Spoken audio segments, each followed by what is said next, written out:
Welcome back to Getting Past the Premium, everybody. Here today, we are going to focus on sales. And with me, I've got my man, Nate Sanis with InCite Performance Group. He's a partner and advisor with InCite, who we've had a relationship for a long time with, and his insights helped us create and improve a lot of our models and philosophies and really get to where we're at today. And so I'm excited, Nate, that you've joined their team. It's been a while now, I guess, but yeah, man, excited to have you here. Thanks for jumping on.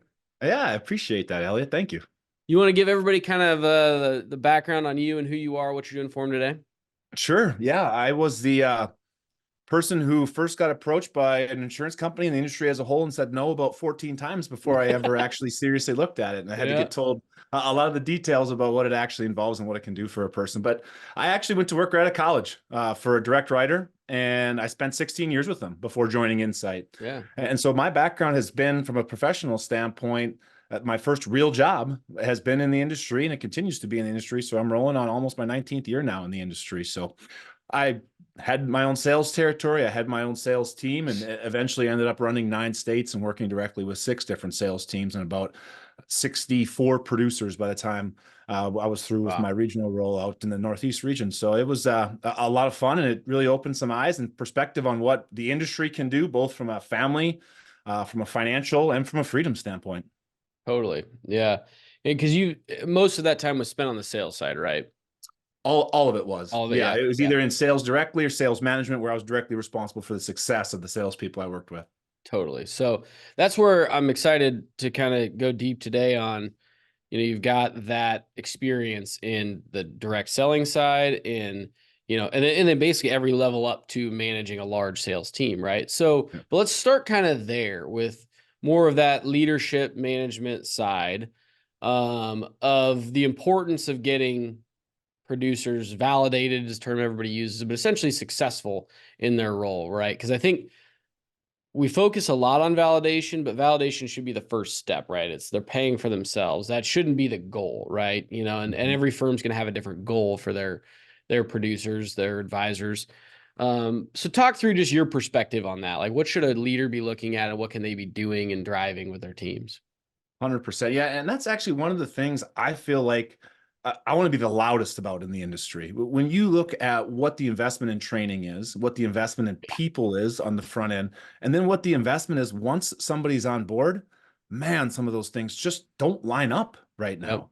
And so when you think of bringing on the produce, all the work to find somebody that you feel like fits your culture, has all the characteristics you're looking for, that wants to be that true producer hunter mindset, wants to grow, all the things they come on board for, right? And if it's freedom or financial or whatever the aspects are, and then we get them on board, here's your carrier training and go get them. How many people do you know? And we have so many sales leaders Yeah. that also maintains really, really nice books because they were salespeople. They get responsibility added to them at the firm. And then all of a sudden, now we have competing agendas, both for Yep. the leader's time, but also for the leader's family, their financial reasons, but then also delivering on promises to people that we're bringing on board to help the firm grow as a whole. Yeah. And so when you look at some of the best things that I see day to day, how are we managing compensation and time for those sales leaders? And those, I have so many of those conversations every week, just from the standpoint of, if we've made promises, we should be able to show and tell. We have to be there to help. We have to have some of those regularly scheduled meetings or time blocked in order to bring our teams along. Otherwise, I don't know how we can expect validation on a normal schedule, let alone an accelerated one. Yeah. What would be a normal or accelerated schedule in your mind? Yeah, I mean, so often, right? Whether you're looking at some of the industry standards, you're going to hear that 3 times number, or Yep. you're going to hear that what are you paying from a renewal book standpoint? We're going to run that over 3 years, and that's your book size and what it should be. And in my mind, that's all fine. But we got to have a metric. You got to be able to measure. You got to have your KPIs to work towards. But when you truly look at what a producer is coming on board to do, that's to sell. Right? Yep. We want to have and find ways for them to win early and often, because that should be a large component of what drives a true producer is winning. Yeah. And winning might be earning first qualified meetings. Yeah. It might be completing whatever your version of that assessment or that interview is in order to move something down the road where you can bring in other resources from your agency or brokerage to help seal a deal or whatever the Yeah. case may be. And so I think from my standpoint, bringing in other ways to determine validation, because it's, you even, right? You preference it by saying what we call it is that, well, it's such an ugly word, right? Yeah. Hey, that's the turnover's high. Why? Well, they didn't validate. We got rid of them. Yeah. Well, an accelerated, if we're going to measure it by 3 years, or the industry is going to allow us to measure it by 3 years, why not two? Why not a year and a half? Why not redefine what validation is in your firm? The other thing, as you know, talent right now is at a premium. Oh yeah. And so if we're going to guarantee these tremendous amounts of monies in year 1, 2, and 3, and all of a sudden the book size after 3, 4 years needs to be $1, $2, $3 million to validate some of these guaranteed numbers. Otherwise, they're going to look at taking a severe pay cut. We are setting ourselves up to fail, and making sure people coming into the industry or into these roles fully understand that. Yeah. Totally. So it's interesting perspective. I wasn't planning on going here, but I'm curious. I was just actually having this conversation on Twitter X with somebody. Charlie Munger said, "Show me the incentives, and I'll show you the outcomes." Yeah, And I do sometimes think, and I know InCite goes deep on this, but are we aligning the incentives correctly with what we want that person doing, which is what a lot of a lot of what you're talking about means, right? yep, Are we setting up comp structures appropriately to drive the results and the outcomes we want? Are we, creating an environment where if you want that producer to continuously sell new business, are you creating a long-term comp model, a long-term structure that's going to allow them to do that? Or is it going to incentivize them to build up a certain size book and then just sit on that and retain that book? So what's your thoughts around, like, how should we be rethinking this incentives piece? And I'll give another example. Most firms, or a lot of firms, not all, have, hire new business and then tiers down for renewal. And then depending on the firm, that renewal percentage is going to be higher, lower, whatever. yep, I've always thought that's crazy. We still do that, but we've talked about that a lot, that if your incentivized, like if your producers need to be incentivized by an extra 10 points to go out and win a new deal, is that the right incentive structure, right? And sure. should there be something else around it? Like, I'm just curious, like, what do you think about as you're thinking about incentives right now and how we get to validation and all those things? Yeah. I would maybe actually turn that on its head a little bit for you, and even challenge the way you're thinking a little bit. Why does Yeah. everything have to be around sales? When you think about incentives, and when you think about a firm, we're going to have a defined, unvalidated investment KPI of some kind, right? Whether it's the NUP calculations that a lot are going to use, industry standard of a couple percent, or whatever factor the principals and owners want to use. Well, how about we take that 2% or the number and design ways to get people validated in different ways other than just salary and commission, Yeah. or salary and splits, or whatever else that we think about, and look at components where we know we can get them winning culturally, mindset, keep them healthy around the fact that, you know what, our salary is a little bit lower, maybe to start, for example, but we're going to reward you for earning qualified first meetings. Here's our Yeah. definition at our firm of a qualified first meeting. We're going to reward you for involving a mentor, a senior partner, their sales leader, whoever it is, in a meeting where we fully complete an assessment and bring it to a presentation stage, or whatever your definitions at your firm are for those. And looking at ways where we can drive income through the healthy activities that we know put the foundations and fundamentals in place for the rest of time. The other thing we talk so much about, or at least I do, sales in general, right? What are we trying to do? We're trying to influence and educate. And a big part of influencing, educating is listening and being heard when we speak. And so we got to avoid a lot of those fight or flight emotions that our Yeah. brain chemically just always is going to put us into. It's the same thing when dealing with anybody on our team. And if you're all of a sudden are 5 years in from a producer standpoint, you have your splits, you know exactly what you can count on, not count on. And then a principal or a partner comes to you and wants to talk about a trade down strategy to keep you active, to keep your book Yeah. growing, to keep the firm healthy, because that's what's going to take. And that totally surprises you. You've never talked about that. That's a culture of what we do, how we support the overall mission of how we grow, and everyone gets better. I know what I would do. I'm flighting and taking that next offer for that extra 5 points that Yeah. somebody else is inevitably going to offer me, Yeah. or I'm putting my hands up and I'm ready to fight because now I got surprised. And that's exactly the sorts of things that we see happen every day in our industry that don't need to. Yeah. I totally agree. And I love how you're thinking about that and talking about or telling everybody how we should be thinking about it, because I agree with you a ton. And the other thing too, like if we're looking at it from just a new sales perspective, so a revenue perspective, at the end of the day, that's a lagging indicator and can be a deeply lagging indicator. You know, you could be months before you actually see, even if you have a written revenue figure, like it takes a long time to understand how much of that business is actually being written Right. or Or earned, real I or should say. realized. Yeah, If it's realized. written, if Yeah, it's realized, there you go. exactly. And, you know, so you have your lagging indicator there, but really, you know, most firms don't have much on the leading indicator KPIs, which is what I think, to your point, you know, we should be tracking more for the person's performance to understand, are you doing the right things to get you where you need to get to?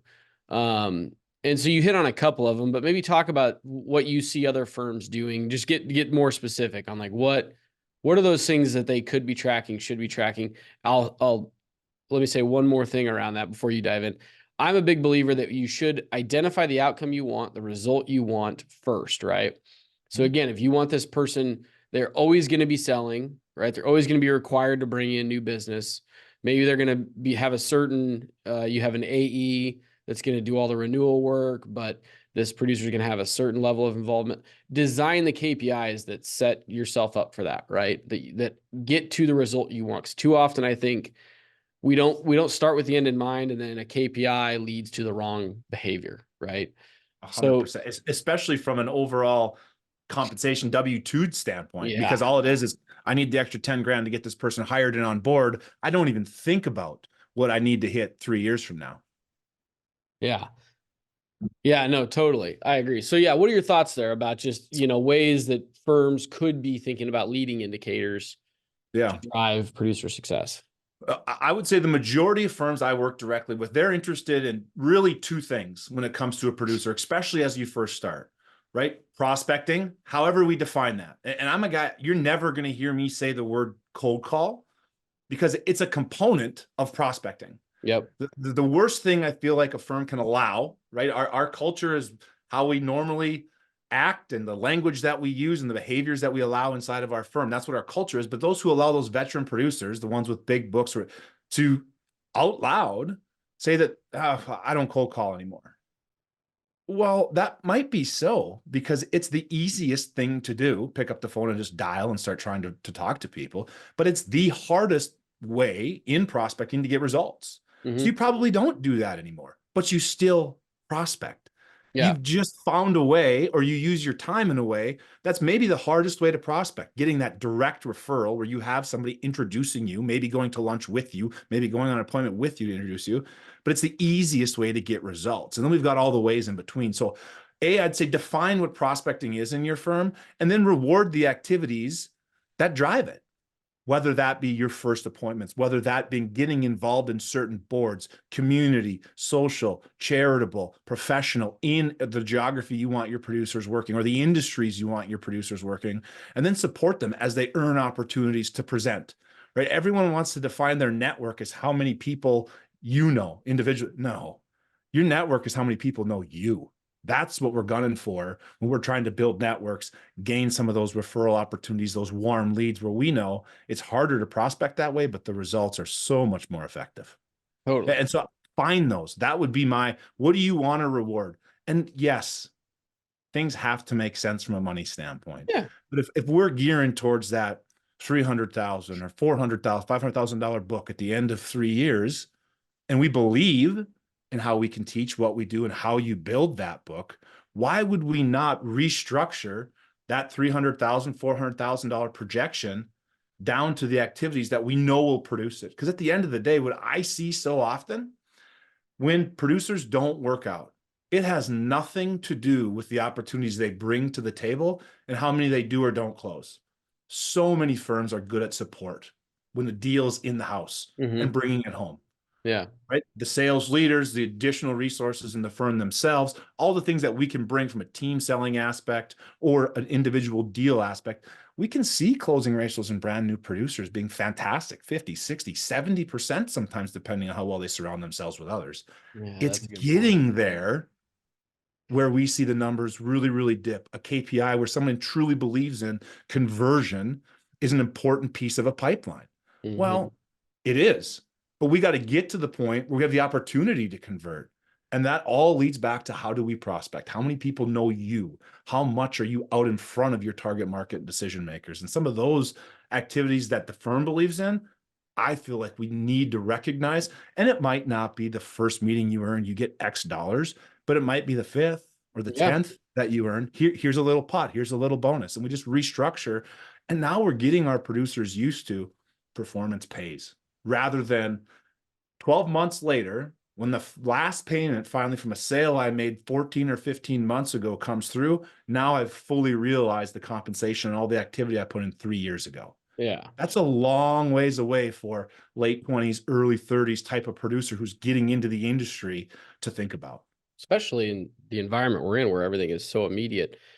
So, yeah, there's like 5 things in there that my head wants to go down. Which one of them is that of structuring, the reward element to it, which I want to get to. Mhm. Um, but before that, so what's your thoughts to around so many firms I see have a set way that they do or that they track a producer's performance, let's say. So like you mentioned, we make 100 cold calls every week or whatever, right? Everybody does it. And Yep. I've always thought that if we're doing it right, you're individualizing that to the person because there's everybody's situation is different and how they're going to build, their book of business or achieve their goals. And you want to leverage that. Somebody might have, even if they're new to the industry and young, they might have a great deep network that they can tap into. They may Right. not know anybody in town. They just moved to town and, cold calling or networking and doing all the things is a great way. Like, how do you view individualizing those goals and KPIs for each person versus kind of the blanket approach across the firm? Yeah, I can't agree with you more, right? We all sell individually. We all have individual prospects and clients that all require and need different things from us. Yeah. So why wouldn't your sales team need the same thing from you? And just like you mentioned, some might be coming in with a decent network. Others might be coming in with no network. Others might be coming in with Yeah. an insurance background. Technically, they're pretty strong, so they can be dangerous enough when they're out there talking about it. Others may have none, but they've sold prior for 5 or 6 years a different product, a different industry very successfully, and tailoring a development plan. We got to grow somehow. We got to Yeah. get to where we know and fill the gaps. But then B, how are we going to incentivize and make sure that they stay motivated? Right? You got to have energy to come to work, especially in a producer role. Yeah. And so how do we do that? What do we need them involved in? What do we need to maybe round out? Or better said, what do we need to capitalize on right away? So everyone, the leader, the producer, the team behind them, is like, man, this new person's killing it. They're successful. That's what we want, is that belief behind what we're doing. And we got to sometimes look at it when, if everything in our industry from a producer standpoint is about financial reward, why would we not financially reward what we consider success early on as well? Yeah. I totally agree. Okay, so let's then talk about that financial reward. I'm curious to see what you've seen different models or your thoughts on models out there, right? Because obviously there's the standard, you get paid on the revenue you bring in, right? Yeah. Um, which to your point, it's a very lagging reward system in our industry. And I have some concern around that again, it drives the wrong activity. Like, let's say that you're like, we have a very defined target market. It's not necessarily a niche, but it's just, here's the type of business we want to bring in. Yep. And if we're only compensating somebody based on closed revenue, it can drive short-term decision making, right? Like, shit, I need to pay the grocery bill next month. I can write this, whatever that doesn't fit target market just to get, a $500 check or something. Yep. Um, but that's kind of the standard, right? So what do you see or what do you like in incentive structures, rewards like bonuses or, certain things for driving the right activity? How do you see, innovative firms or firms doing that to solve for that problem, I guess? Right. First, I'd say let's not get away from the fact the numbers have to work. Oh, Right? 100%. Yeah, When you, just like you clearly. referenced earlier, you got to begin with the end in mind. So you got to know what targets are at the end first. And so we're not talking about free money for activity's sake here. Yeah, We're yeah. we're talking about having a timeline, having accountability and clarity around what we're doing each and every day that we know the culture in our firm believes will bring the long-term results that we need. So I'll give you a few 4 examples just to put a little context to it. If we're a firm in community involvement, we want people to be involved in various groups. Now, hopefully, we're strategically thinking through that we have Yep. our team members placed in different ones, and we don't have one organization where 15 of our teammates are there. But we have, can we work our way into a presentation? Can we work our way into a board seat within X amount of time? Can we work our way into so many events attended over the course of the year to represent our firm? How are we doing that? And then how is our firm's name going to be up front and center when you're there? And if I can hit in my first 6 months 4 events inside of my assigned, for lack of a better way to say it, organization that I have some passion around, maybe we have a component of a bonus there for them. And at the end of the day, we didn't start them at the $100,000 salary. If we're going to look at something like that, we started them at 95, because then that 5 is going to get replaced here, and then go get it sooner. They're going to get it anyway. It's guaranteed money. Yeah. Or we're looking at a component of first qualified meetings. If that's defined as your sales leader or a teammate partner needs to come with you and be at that meeting, so that, yep, that's we talking to a decision maker, we discuss their program, we discuss us and why we're different and how we can help. Perfect. That's our definition of a qualified meeting. We check the box. We get to 5. Here's another bonus if you hit 5 in your first 2 or 3 months, or whatever timeline we want to put inside of that. I am not a believer in activity for activity's sake. To say I cold called it on the phone 120 firms and didn't learn a thing, I don't think that helps anybody. In fact, I feel like that's really demoralizing for any human to go through that type of work and effort and not have a single result. And so from my standpoint, it'd be more, how do we get them well-rounded in their prospecting more often? Because so often, here's your list. Start calling, get appointments, get appointments, get appointments. Well, we're starting in with the most difficult way to earn results. Yeah. Rather than let's get them involved, whether it's a professional organization. Maybe it's even, hey, our firm works with 100 contractors. We're going to send out a survey. Who do you work? Who's your CPA? Who's your attorney? How do you get access to capital? These days, it might not just be a banker. It might be that PE firm or that VC firm or whatever it is. And we find that there's 4 or 5 top answers in every category. Is somebody using that in our firm as a COI? And if we are, and it's an older partner, who's the young one coming in to take their book? That's who I'm going to match my new producer up with from a networking standpoint. Can we fill out every financial advisor that a business owner is traditionally going to have on a networking list? And as soon as we round that out on your list and you have your first 3 meetings over the course of 6 months in all areas, here's another 5,000. I mean, just getting creative to incentivize the activities you actually want, I feel like and there's so many creative people in our industry. It's just that the ideas are up here and they're huge, and then the execution comes down the funnel and ends there. Yeah. Well, we don't need to get off in this tangent, but I think there's a big impact there because you mentioned earlier, leaders in firms typically grow with a book and, are going to default to managing their clients and growing their book. And, sometimes it's easier to set up and hire somebody and say, look, you eat what you kill, go do it.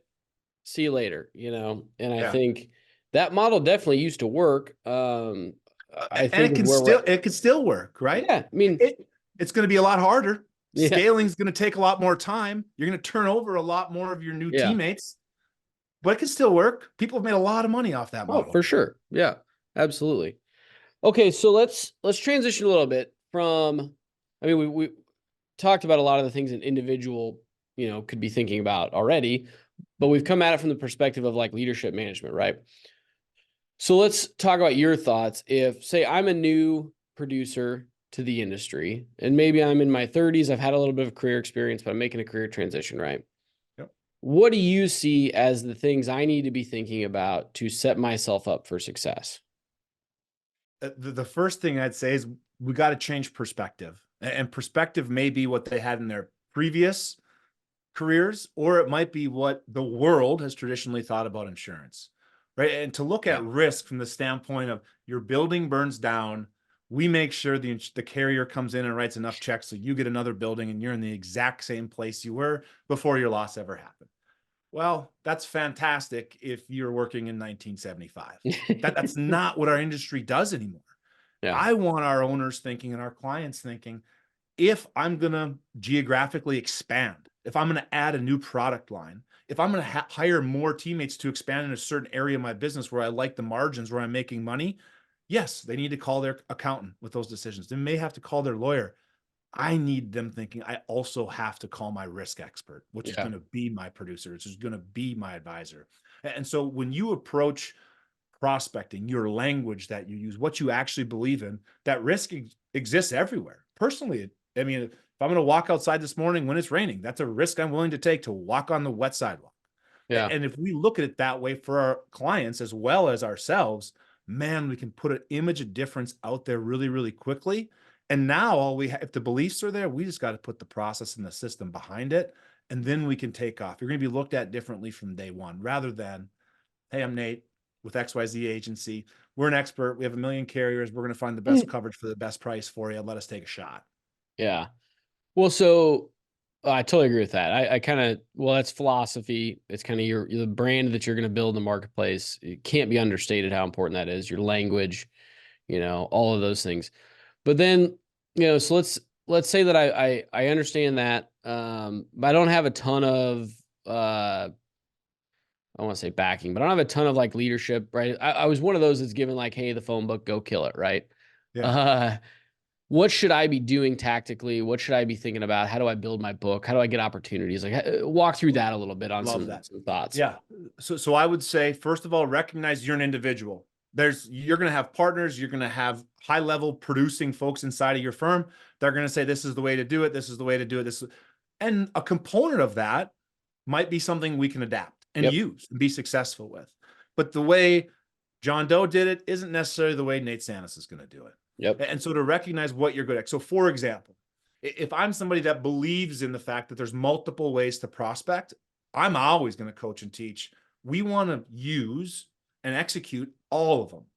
So if we're going to do some cold calling on the phone where we have no relationship whatsoever, we're going to incorporate when we're already going out, we're going to stay efficient, but we're already going out into the marketplace. We're going to do a few drop-ins on some prospects or some potential prospects that we've identified through some research. We're going to ask for those warm leads where we can drop a name or reference a large account that has been really happy with my firm in the area that has a good standing and a good name. And if I'm coming in with any previous relationships, I'm going to ask for those direct referrals. And the one thing I always tell people, everyone wants to think of a referral or a warm lead into a piece of business that's going to automatically be revenue for them. Yeah. Man, what if we just had great direct referrals into high performing professional COIs Yeah. or a high performing association that actually serves its, so many of these associations, they're out there and they serve a purpose for networking and doing, but they actually serve their membership. They Yep. make businesses better. And I can get in there and get visible in there really, really quickly, get warm leads or introductions from that executive director or president or board members of those organizations because they do things the right way. And so if we can start expanding our scope on what all these activities are, and we're willing to grow, get outside of comfort zones, screw up a few times, we're going to find our way. And once we find our way, okay, now we're going to start allocating time based on the highest and best use of our time and talent and what we actually enjoy. The other thing, how do we do it?